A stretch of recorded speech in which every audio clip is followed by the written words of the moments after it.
Karena kan semakin mereka meyakini bahwa boneka ini bisa diajak komunikasi, mereka sudah mulai keluar dari jalur yang seharusnya. Itulah kenapa memang dalam kondisi seperti itu kita disarankan untuk melihat kembali apakah memang murni dia ada kerinduan terhadap sesuatu atau memang ada gangguan kejiwaan yang menyertai sehingga dia seperti itu. Tetapi apakah menjadi wajar atau tidak dengan mengadopsi boneka ataupun ke anak?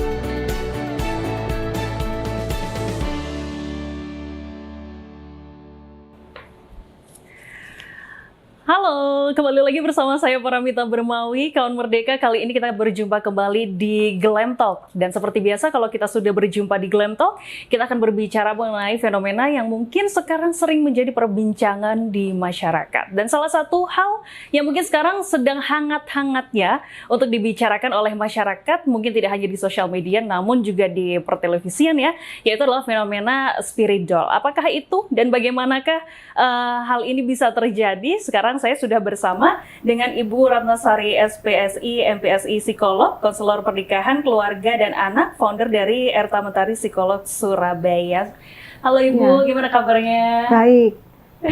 Baik, ini kita membicarakan soal fenomena spirit doll begitu, Bu Ratna. Dan memang ini menjadi salah satu fenomena yang menjadi sebuah perbincangan di masyarakat. Ya. Kalau Ibu sebagai seorang konselor begitu menanggapi fenomena spirit doll ini, seperti apa tanggapan Ibu? Ya, sebetulnya ini kan bukan fenomena yang baru. Dulu Indonesia kita sudah punya Jailangkung, gitu ya. Ada juga film Annabelle. Jadi sebetulnya ini bukan baru saja muncul dan kemudian jadi tren, tetapi adalah sebuah tren yang menguak kembali kalau menurut saya.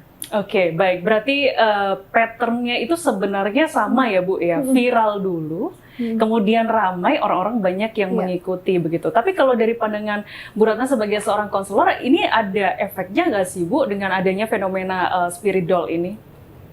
Artinya efek yang seperti apa ini? Karena, misalnya dalam kehidupan bersosial atau mungkin bersama dengan keluarga, terutama untuk mereka-mereka yang mungkin sudah punya anak atau dalam tanda kutip mereka tidak ingin mengadopsi anak, tapi justru mengadopsinya adalah boneka spirit doll begitu, Pak. Iya, memang ini sangat berkaitan karena banyaknya kita sendiri kan adalah makhluk sosial, di mana kebutuhan kita yang paling utama adalah kita bisa berinteraksi dengan banyak orang di sekeliling kita. Nah, pada saat kemudian kita punya harapan dan harapan itu tidak diapresiasi oleh lingkungan sekitar, seringkali kita memiliki metode untuk menghindar. Salah satunya adalah dengan spirit doll ini. Karena dalam spirit doll kita menganggap bahwa objek ini atau bahkan ada yang menganggap itu subjek gitu ya, dan itu memang kalau dalam psikologi ini tidak dibenarkan, tetapi ada yang mengkondisikan seperti itu yang kemudian membawa mereka pada sesuatu yang negatif. Padahal kebutuhan utama kita sendiri adalah bersosialisasi. Saat kita tidak memenuhi atau tidak dipenuhinya kebutuhan itu dari lingkungan sekitar kita, maka kita akan cenderung untuk mencari dari hal-hal yang kita bisa kendalikan. Salah satunya adalah boneka atau spirit doll ini. Karena mereka menganggap bahwa kalau komunikasi dengan orang akan menanggapi dan bisa jadi tanggapannya tidak sesuai dengan harapan kita. Tetapi kalau dengan boneka, maka mereka bisa berkomunikasi dan menjawab sesuai dengan apa yang mereka mau. Boneka itu pun bisa untuk kemudian diperlakukan seperti apa yang mereka inginkan. Berarti dalam tanda kutip spirit doll ini seperti pelarian begitu Bu, dari orang-orang yang mungkin saya takut nih dengan respon masyarakat terkait dengan tindak perilaku saya, perkataan dan lain sebagainya, akhirnya melarikan ke yaitu tadi boneka spirit doll ini tadi. Ada kondisi yang seperti itu walaupun tidak semua, karena ada beberapa orang yang kemudian memakai spirit doll ini juga sebagai bentuk healing dari kondisi kejiwaan mereka. Misalnya karena mereka kehilangan sosok yang mereka cintai, kemudian mereka replacement ke arah menghibur diri dengan cara seperti itu. Hanya saja selama yang bersangkutan masih menganggap atau bisa membedakan antara realita dan yang bukan realita, maka itu masih dianggap sebagai sesuatu yang normal. Baik, ini cukup menarik Bu Ratna karena spirit doll mungkin menjadi sebuah metode untuk healing seseorang begitu. Tapi kalau dari kacamata psikolog, apakah itu dibenarkan, Bu, dengan cara seperti itu? Apakah harusnya orang-orang seperti ini yang punya permasalahan dengan diri dan lain sebagainya itu harus datang ke mungkin ke psikolog atau ke orang-orang yang mungkin ahli di bidangnya begitu, atau ya sudah dengan media spirit doll ini saja sudah cukup? Oh iya, jadi itu ada pembedaannya. Jadi gini, dalam psikologi pun kita belajar adanya beberapa jenis terapi. Salah satunya kita memakai objek di sekitar kita untuk dipakai dalam kegiatan kita. Jadi kalaupun kita memakai boneka, itu bentuknya adalah untuk melakukan role play. Jadi kita bisa menggali masalah, kita bisa healing seseorang, salah satunya dengan boneka itu, tapi bentuknya tetap menjadikan itu sebagai objek untuk melakukan role play. Bentuknya lebih ke arah itu. Berarti bukan dijadikan subjek ya, Bu? Ya? Jadi itu pun tidak semua permasalahan bisa dilarikan dengan cara yang seperti itu. Tergantung dari permasalahan masing-masing.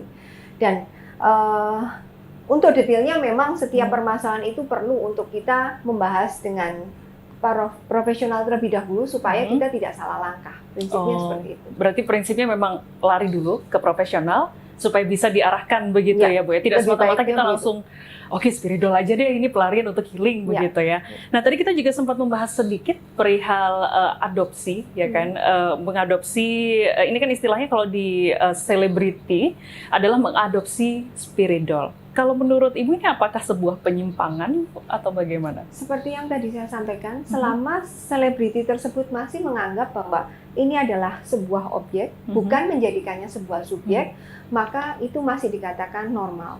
Karena sebetulnya saya sendiri punya klien yang dia sudah memiliki spirit doll itu lama. 2 tahun yang lalu saya tahu persis. Bahkan sebelum viral ya? Ya, jadi dia punya hampir ratusan spirit doll di rumahnya, tetapi sekali lagi dia melihat itu sebagai sebuah objek, bukan sebuah subjek. Berbeda kalau kita menjadikan subjek, maka kita ada tuntutan untuk dia merespon, kita menggantikan baju, kita memperlakukan boneka itu seperti layaknya manusia, kemudian diberi minum dan lain sebagainya. Itu juga ada yang seperti itu. Itu yang dikatakan perlu untuk ditelusuri lebih lanjut karena ada kemungkinan dia sudah sulit untuk bisa membedakan antara yang nyata dan yang tidak nyata. Nah, tindakan awalnya Bu seperti apa untuk orang-orang yang, karena ini trennya sekarang, bahkan kemarin itu sempat ramai jadi perbincangan untuk mencari dalam tanda kutip babysitter untuk spirit doll mereka. Nah, ini kan berarti sudah beralih dari spirit doll sebagai objek menjadi subjeknya gitu. Jadi harus diurus, bahkan digendong dan diajak berbicara. Itu seperti apa, Bu? Nah, iya. Kalau yang kondisinya seperti itu memang balik lagi ada 2 sisi yang berbeda. Dari sisi psikologis kita bisa melihat bahwa peristiwa itu sudah dikatakan kurang tepat karena dia sudah melihat spirit doll itu bukan lagi sebagai objek, tetapi sebagai subjek. Tetapi kalau mereka melihatnya ini dari segi kepercayaan, itu memang sudah di luar dari kemampuan saya untuk menjelaskan gitu ya. Karena ada juga yang kemudian saya melihat dia itu sampai belanja puluhan dus susu UHT itu ya, lah ya untuk ini ya. termasuk membelikan gelang dan lain sebagainya untuk dipakaikan pada spirit doll-nya. Dan itu gelang emas gitu ya, bukan yang main-main saja gitu. Dan itu balik lagi itu karena adanya kondisi di luar dari peristiwa psikologis, tapi plus adanya kepercayaan yang masuk di dalamnya. Baik. Sekarang kita melihat fenomena ini agak sedikit lebih jauh lagi, Bu. Ini kan fenomena baru ramai diperbincangkan itu pada saat masa pandemi seperti ini. Apakah ini ada faktor pandemi juga, Bu? Sampai akhirnya orang-orang, ya udah deh, saya nggak mau bersosialisasi sama orang banyak, ya udah saya mau ngambil spirit doll aja gitu. Mungkin bukan tidak mau bersosialisasi, tetapi justru karena kebutuhan sosialisasi yang tinggi dan mereka kemudian terhalangi karena kita diminta untuk tidak terlalu banyak beraktivitas di luar rumah, sehingga mereka mencari hobi baru. Kalau saya sih lebih melihat bahwa ini adalah bagian dari hobi baru, jadi saya tidak melihatnya sebagai subjek, tapi saya melihatnya sebagai objek. Sama seperti kita mengkoleksi hal-hal lain, demikian juga dengan boneka ini gitu ya. Jadi kita bisa memperlakukan itu sama persis seperti koleksi-koleksi kita yang lain dan hobi-hobi kita yang lain, tetapi bukan menjadikannya sebagai subjek sekali lagi yang bisa diajak bicara, kira-kira kita tahu perasaannya mereka, mereka juga seolah-olah tahu perasaan kita, itu yang sudah tidak boleh. Nah, itu yang kemarin-kemarin sempat ramai juga, Ibu. Katanya, saya semenjak punya spirit doll itu ternyata lebih sering diingatkan untuk beribadah atau melakukan hal-hal tertentu yang positif, begitu. Nah, itu kalau misalnya dari unsur psikologi, Bu, itu bagaimana, Bu? Prinsipnya tidak ada boneka yang mampu melakukan itu. Tetapi biasanya orang dalam kondisi yang seperti itu adalah mengkondisikannya sendiri. Jadi seolah-olah berbicara dengan dirinya sendiri yang dia menjadikan boneka itu sebagai salah satu Medianya. Begitu ya? medianya. Berarti sebenarnya orang tersebut sudah tahu jawaban dari keluh kesahnya, tapi diobjeksikan dari bonekanya, begitu ya, Bu ya? Karena merasa butuh dukungan, sehingga kan kalau ada sesuatu atau bahkan itu objek, mereka merasa lebih terdukung. Oh, seperti itu. Menarik sekali nih. Tapi apakah hal ini wajar, Bu, untuk akhirnya mengadopsi boneka dibandingkan dengan, let's say, kita mengadopsi anak, begitu? Jelas yang lebih baik sebetulnya adalah mengadopsi anak. Tapi seperti yang tadi saya sampaikan, kalau dia mengambil ini sebagai bagian dari dia menyadari antara realita dan yang tidak nyata, itu masih tidak masalah. Oke, baik. Nah, ini kita balik lagi, Bu, berbicara soal spirit doll yang kita mengajak berkomunikasi dan kemudian mungkin menyampaikan keluh kesah, begitu ya. Ini kenapa akhirnya orang-orang itu menganggap boneka ini bisa berkomunikasi? Karena kan ada yang mungkin oke, ini realitanya boneka ini adalah benda mati, begitu. Tapi ada juga yang yaitu tadi yang ekspektasi bahwa mereka bisa menjawab. Nah, ini seperti apa, Bu? Balik lagi ke keyakinan mereka sebetulnya ya, karena kan semakin mereka meyakini bahwa boneka ini bisa diajak komunikasi, mereka sudah mulai keluar dari jalur yang seharusnya. Itulah kenapa memang dalam kondisi seperti itu kita disarankan untuk melihat kembali apakah memang murni dia ada kerinduan terhadap sesuatu atau memang ada gangguan kejiwaan yang menyertai sehingga dia seperti itu. Tetapi apakah menjadi wajar atau tidak dengan mengadopsi boneka ataupun ke anak, ya jelas kita akan memilih tetap ke anak, gitu ya. Hanya saja kenapa kok boneka? Karena sekali lagi tetap semua responnya bisa kita manipulasi sesuai dengan harapan kita. Tapi kan kalau anak saat dia berespon dan kita tidak suka, kita tidak bisa kemudian semena-mena mengkondisikan mereka sesuai dengan harapan kita. Gitu. Ya, baik. Tapi kalau orang-orang yang berkomunikasi dengan spirit doll, begitu ya, Bu ya, dengan yang seperti saya katakan tadi, mereka merasa terjawab pertanyaannya atau merasa diingatkan tentang suatu hal, begitu. Apakah orang-orang tersebut bisa dikatakan mereka mengalami gangguan kejiwaan? Ya, mohon maaf kalau yang ini memang kan kaitannya dengan kepercayaan.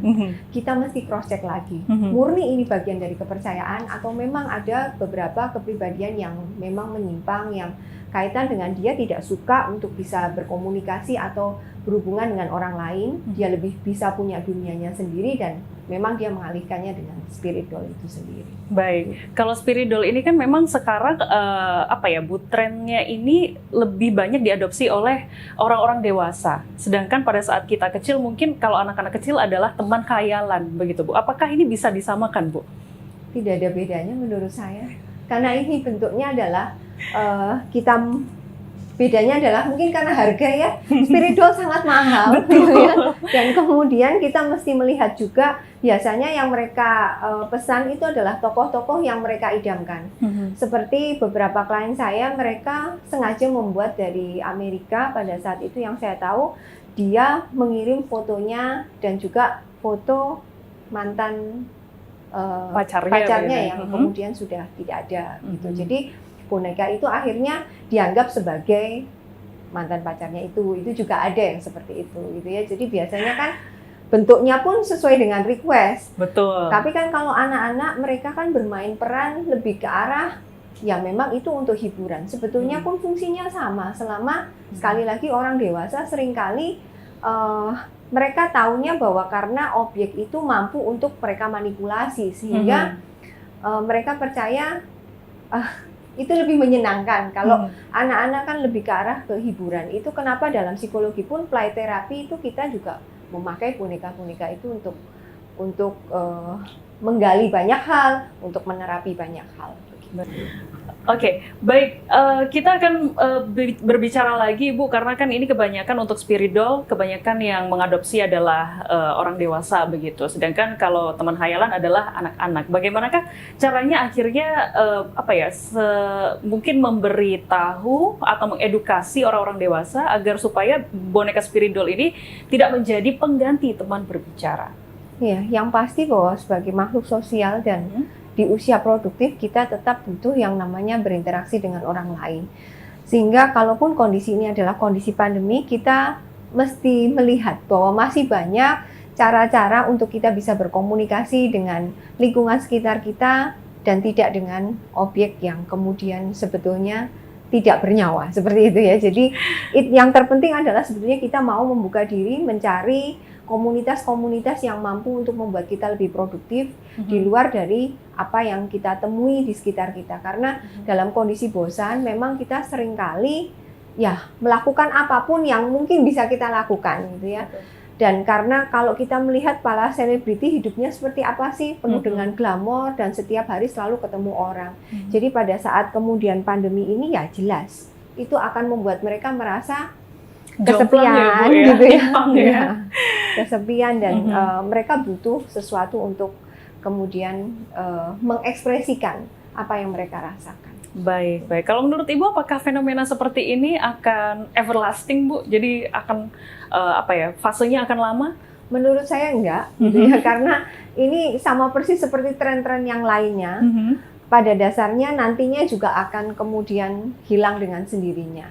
Gitu. Yang bertahan mereka biasanya yang akan bertahan dengan spirit doll-nya. Mereka umumnya itu adalah yang menganggap boneka ini adalah punya spirit dan ini kaitannya dengan kepercayaan, sekali lagi seperti itu. Sehingga mereka biasanya ada yang mendoakan, kemudian minta sesuatu dan lain sebagainya. Ini kaitan dengan kepercayaan. Baik. Berarti lebih bijaksana saja pada saat menyikapi boneka spirit doll begitu ya, Bu. Ya, jangan sampai kita membuatnya sebagai subjek, tapi kita buat tetap menjadi objek karena memang begitulah aslinya spirit doll. Kita tidak bisa berkomunikasi dua arah ya, Bu ya. Baik, kalau begitu terima kasih untuk Bu Ratna Sari atas waktunya dan juga komunikasi kita dan juga pembahasan kita terkait dengan spirit doll. Semoga kawan Merdeka juga bisa memahami hal tersebut, Bu. Ratna mungkin bisa memberi informasi kepada kawan Merdeka kalau ingin berkonsultasi atau mencurahkan isi hati ke Bu Ratna harus kemana? Ya, kawan Merdeka bisa direct message ke Instagram saya di Ratna Sari Psikolog atau bisa kunjungi di website saya ratnasarisipsikolog.com. Baik, terima kasih Bu Ratna atas waktunya dan kawan Merdeka, itu tadi percakapan dan juga perbincangan kita terkait dengan boneka spirit doll. Semoga Anda bisa menyikapi dengan baik mengenai fenomena yang terjadi di masyarakat saat ini. Saya Paramita Bermawi, kita ketemu lagi di Glam Talk selanjutnya. Bye-bye. 106,7 Merdeka FM, musik terbaik 90-an hingga kini.